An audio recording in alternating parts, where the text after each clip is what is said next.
There's a class of weapon that doesn't have to fire to change how the world behaves. An intercontinental ballistic missile isn't built to win a battle. It's built to lock down an adversary's will. It forces every command center, from the Pentagon to North American Aerospace Defense Command and United States Strategic Command, to live by one brutal rule. Plan for the worst case, because the worst case can happen.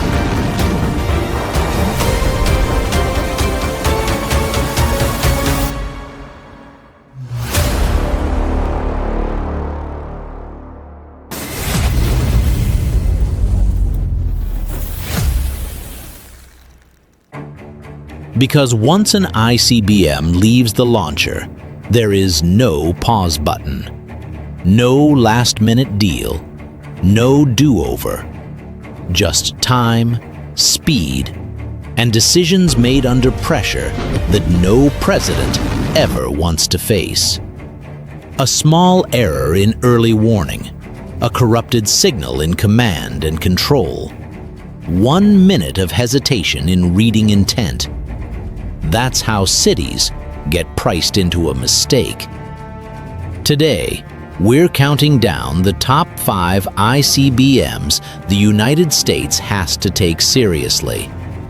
Each missile will be scored on 4 criteria, 5 points per category, for a maximum of 20. First, reach. How much of the US map it can hold at risk, and how flexible the attack azimuth can be, meaning how far an adversary can force America to widen its warning and tracking architecture. Second, survivability. Mobility, concealment, reaction time, and how hard it is to be taken out before launch. In deterrence, this is the core question. You might get hit first, but do you still have something left to hit back? Third, penetration and payload. Multiple independently targetable re-entry vehicles, decoys, and the tricks that overload missile defense. You don't have to hit everything. You just have to force the interceptors to choose wrong, or run out at the worst possible moment. Fourth, strategic reliability. How mature the system really is, what true deployment looks like, and whether it's a weapon that performs or a weapon that performs for the cameras. In deterrence, the most dangerous weapon isn't the one with the loudest marketing. It's the one your opponent is certain will work when it matters. Now, let's start the countdown.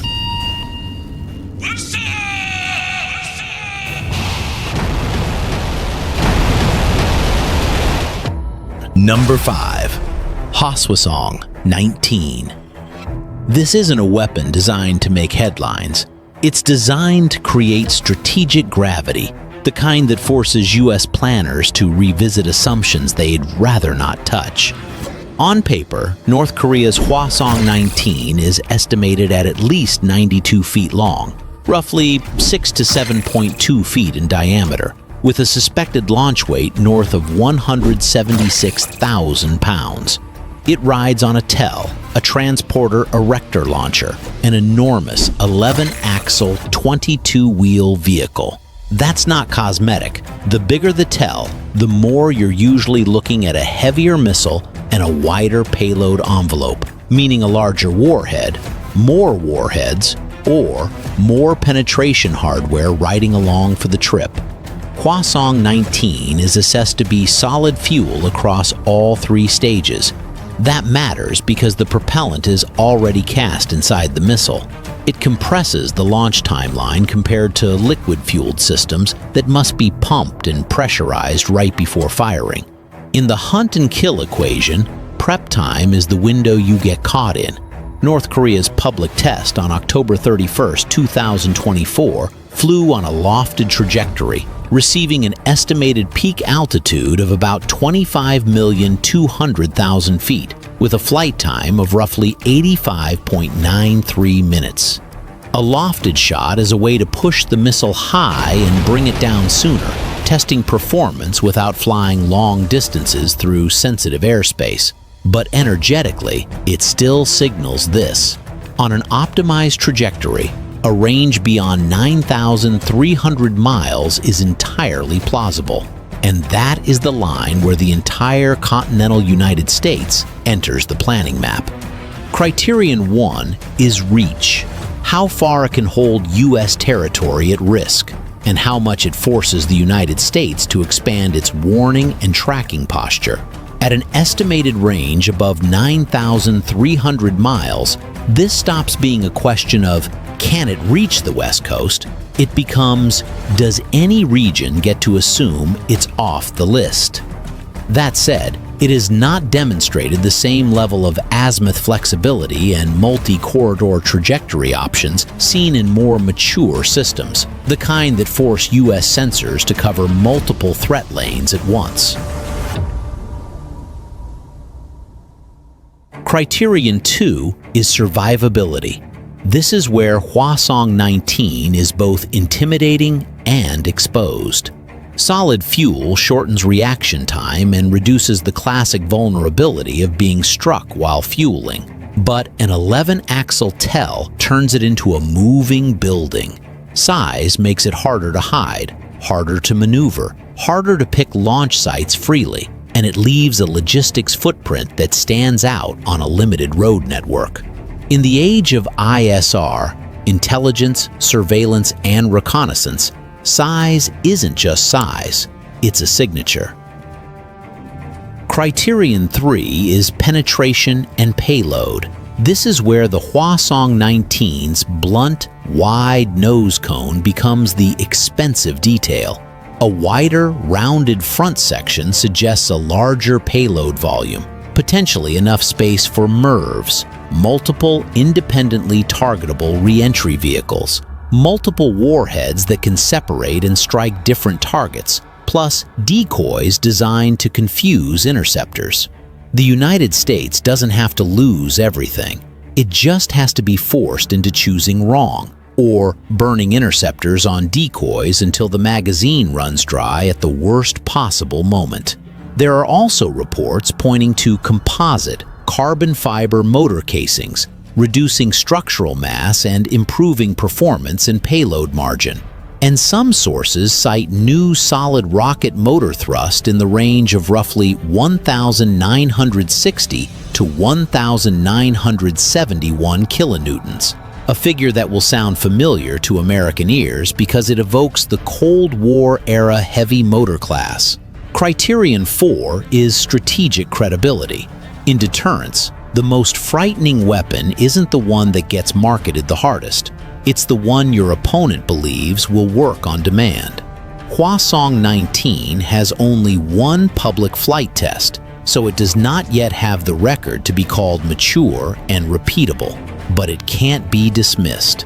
A full-duration flight, extreme apogee, and a 3-stage solid fuel architecture indicate North Korea has crossed a difficult engineering threshold. The problem is simple. One launch can prove capability. It does not prove wartime probability. All right, let's put numbers on it. Reach, 4. Survivability, 2. Penetration and payload, 4. Strategic credibility, 1. Total, 11 out of 20. Number 4. RS-28 Sarmat. At number 4 is Russia's RS-28 Sarmat. This is a silo-based, liquid-fueled intercontinental ballistic missile built like a Doomsday freight truck, designed to haul a massive payload. If a road mobile system keeps you up because you can't find it, Sarmat keeps you up because it can force you to redraw the warning map. Because the nightmare isn't only where it lands, it's where it can come from. Baseline numbers first. Sarmat is roughly 116 feet long, about 9.8 feet in diameter, with a launch weight around 458,000 pounds and a throw weight often cited near 22,000 pounds. Liquid propellant is the technical key. It can generate enormous thrust and lift heavy payloads, but it also brings higher operating complexity, higher risk, and a much stricter quality control burden than solid fuel systems. This missile was built to replace the Soviet-era SS-18 Satan class. In other words, it's structural to Russia's strategic deterrent, not a one-off showpiece. Criterion 1 is reach. On paper, an approximate 11,000-mile range puts Sarmat in the truly global category. But what pressures U.S. defenses isn't just the distance, it's azimuth. Historically, the classic route toward North America runs over the Arctic, where early warning radar coverage and tracking architecture have been optimized for decades. With excess reach and payload margin, Sarmat is often discussed as a platform that could approach from less expected vectors, including trajectories that shift the problem set toward the southern hemisphere. That creates a strategic headache. You don't have to reinvent nuclear war. You just have to change the geometry of warning and interception. Criterion 2 is survivability. Sarmat launches from hardened silos deep inside Russian territory, built to ride out an initial strike and preserve a retaliatory option. But a silo is also a fixed coordinate. In a counterforce scenario, the attacker doesn't have to hunt it like a tell hiding in the field. They build the target list, optimize time of flight, and strike known aim points. Hardness helps, but fixed basing is always a tactical disadvantage compared to truly mobile systems. Criterion 3 is penetration and payload. This is where Sarmat is almost unmatched. A payload on the order of 10 metric tons turns it into a warhead bus, allowing multiple configurations: MIRVs, heavy penetration aid packages, and even carriage options for the avant-garde hypersonic glide vehicle. The logic is blunt. You don't have to hit everything.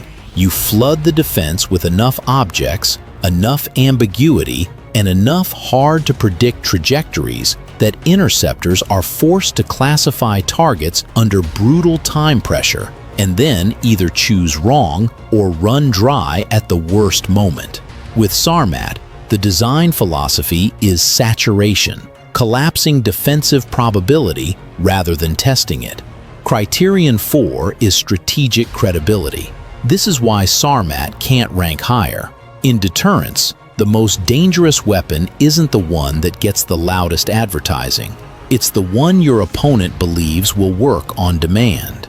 And Sarmat's test history has been shadowed by reports of repeated problems. Most notably, the September 2024 incident at Plesetsk. Satellite imagery showing a crater roughly 60 meters wide at the launch area is a particularly unforgiving indicator of a failure on home turf. Then, late 2025, open-source reporting described another severe test failure, with dark exhaust signatures and loss of control. The technical point for a serious audience is this: liquid propellant buys you thrust and throw weight, but it also makes the chain of sensors, pumps, valves, pressure management, and safety procedures far more complex. When industrial capacity and quality control slip, heavy liquid systems can become haunted by their own failure modes. So yes, Sarmat is a threat by configuration, but it's also a question mark on stable, repeatable readiness. And here's how it scores reach: 5, survivability, 3, penetration and payload, 5, strategic credibility, 2, total, 15 out of 20. Number 3. DF-31AG. At number 3, China's DF-31AG. If Hwasong 19 is a moving building, and Sarmat is a sledgehammer in a silo, DF-31AG is what the Pentagon hates most in deterrence warfare. A system that's strong enough, quiet enough, and hard enough to find to survive the worst day. Baseline profile. DF-31AG is a 3-stage Intercontinental Ballistic Missile carried on an 8-axle TEL with true off-road mobility, meaning it's not tied to paved road networks the way earlier DF-31 variants were. That is the upgrade that changes the entire kill chain, because it turns the problem from tracking routes to tracking terrain. Range is commonly assessed around 7,000 to 7,500 miles, enough to reach much of the United States from deep inside China, especially the West Coast, and a number of high-value targets further inland. And the timing matters. DF-31AG matured as the United States expanded missile defense and ISR coverage across the Western Pacific, pushing China to prioritize survivability over spectacle. Criterion 1 is reach. DF-31AG isn't the longest-legged missile on this list, but it's the most dangerous kind of sufficient.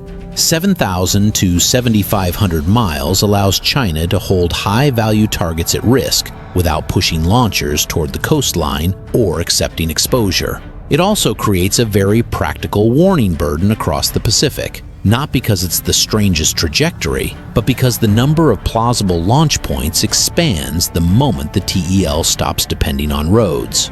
The United States doesn't just have to watch a network of routes, it has to watch a region. Criterion 2 is survivability. This is where DF-31AG outclasses heavier names. Solid fuel means fast reaction time and fewer visible pre-launch signatures. Off-road mobility expands concealment into complex terrain, turning detection and continuous tracking into a war of attrition. Sensor hours, flight hours, satellite coverage, analytic bandwidth. In military terms, this is how a target becomes a ghost. You know it exists, but you can't be certain where it is at the exact moment you need to know.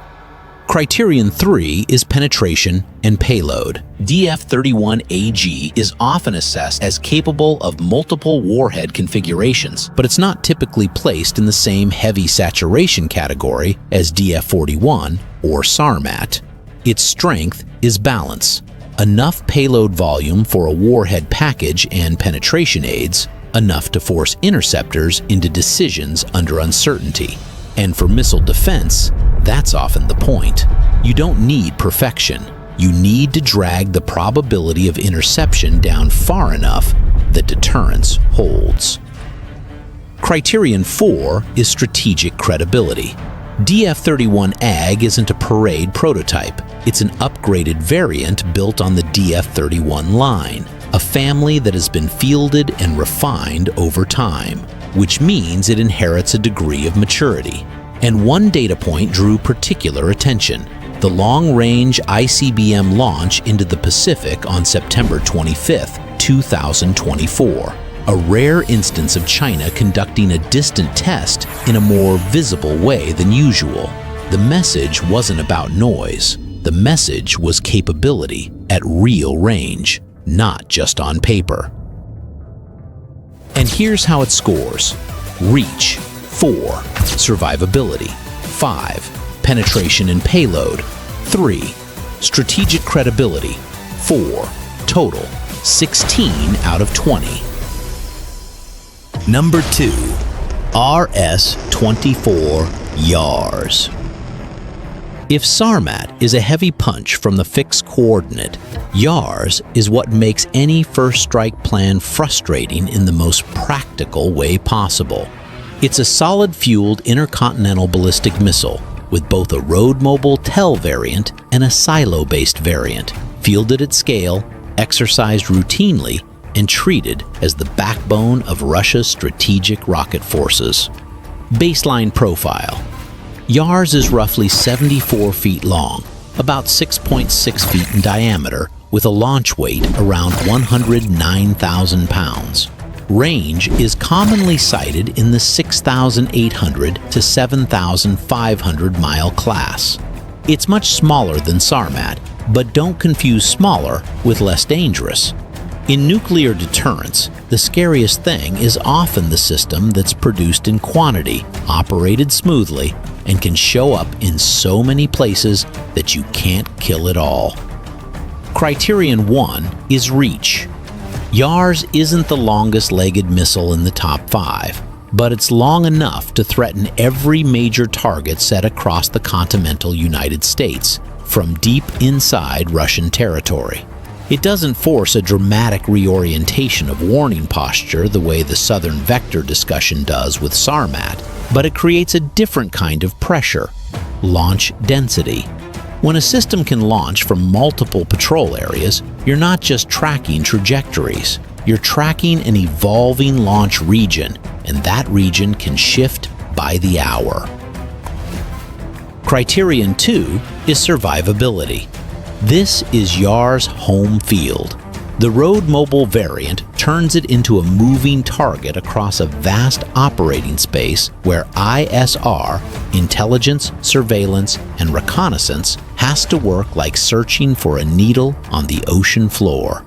Russia also uses the Krona concept, shelter facilities with sliding roofs, allowing tells to remain protected for extended periods, reduce wear, and more importantly, reduce visible signatures, then open up and launch vertically from the shelter itself. That's how you turn mobility into disciplined mobility, not random movement, systematic survival.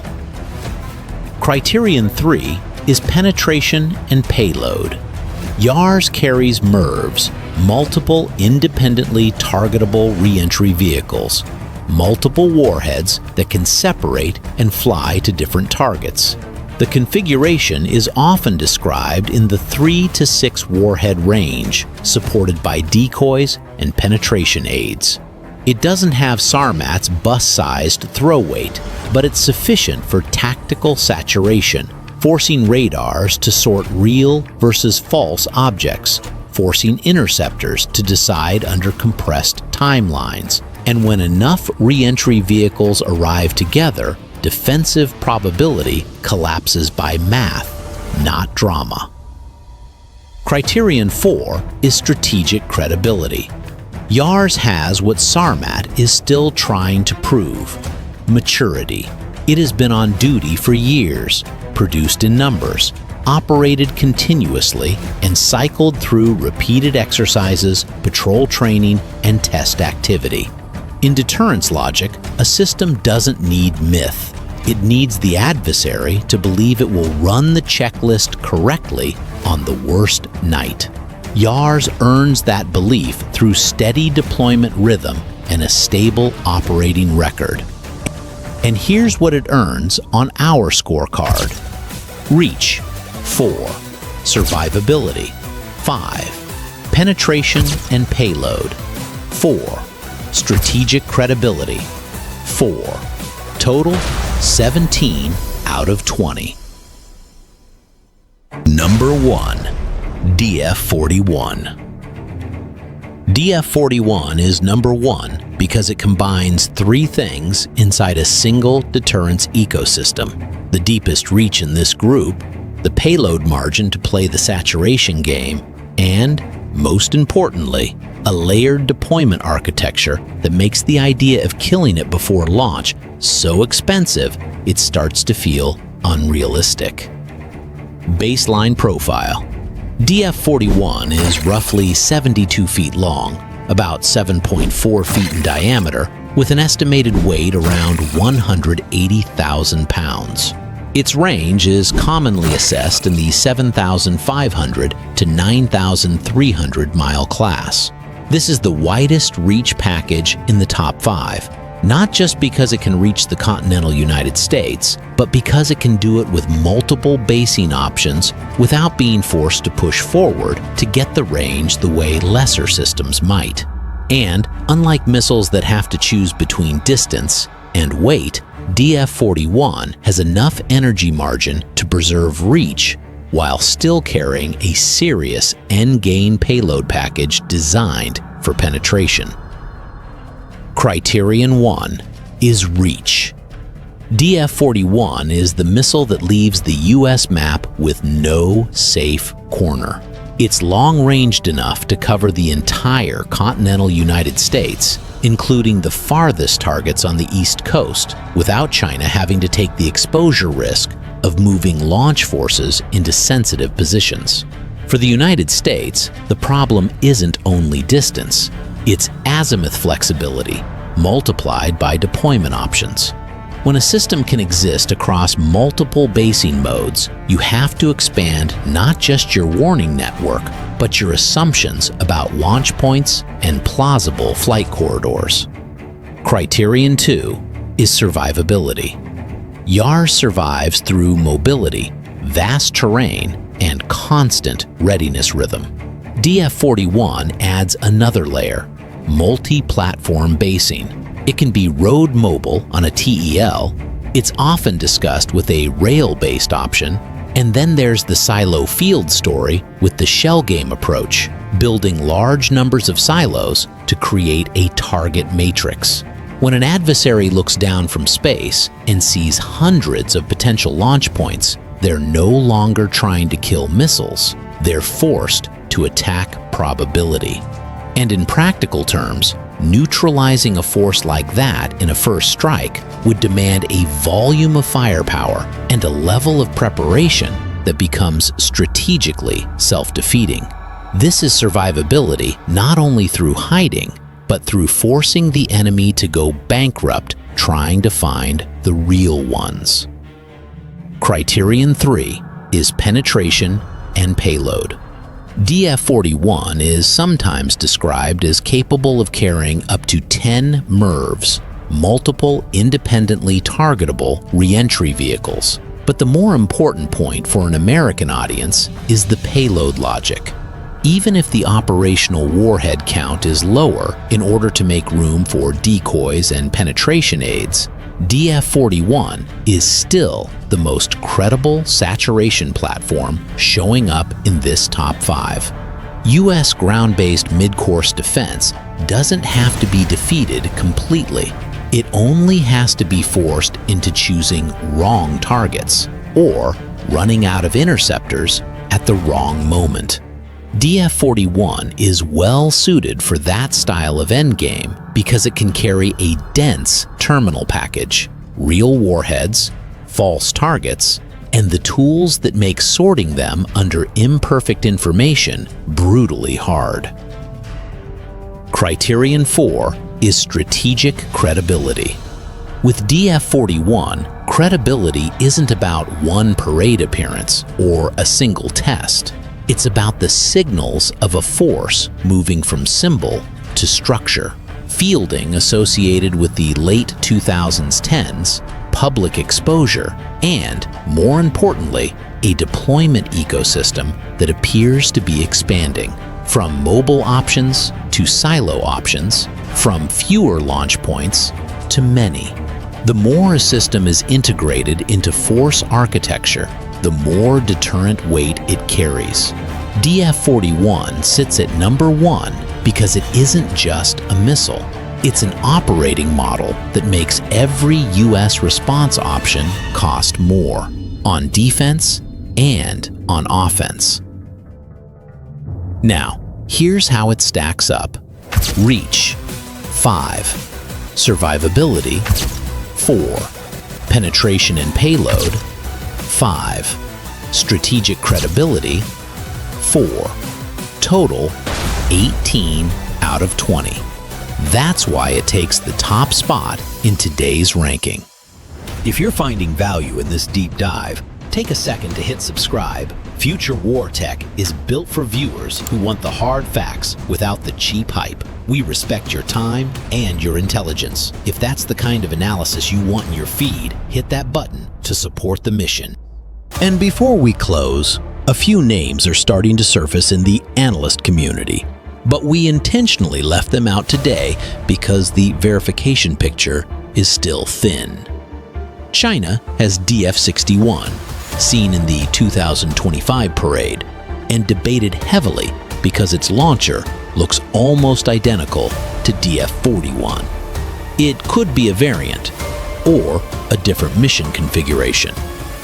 Then there's DF-31BJ, which many assessments treat less like a classic road mobile launcher and more like a transport and reload link for new silo fields, meaning it could make the shell game even harder.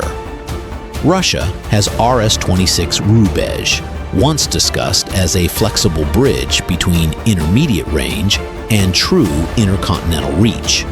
But its real-world status remains unclear, and public data is limited. And North Korea keeps hinting at what comes after Hwasong-19. But without a longer, repeatable test record, promises are still just promises. If these systems are validated through real testing and real deployment, this ranking will have to be rewritten. So here's the question. If tomorrow you were the decision maker responsible for national defense with these ICBMs pointed straight at you, what would you prioritize to keep America safe? Pour more money into missile defense to absorb the blow? Invest in survivability and retaliation to strengthen deterrence? Or pursue a third path that reduces the risk of miscalculation before the countdown ever starts? This is Future War Tech. See you in the next episode.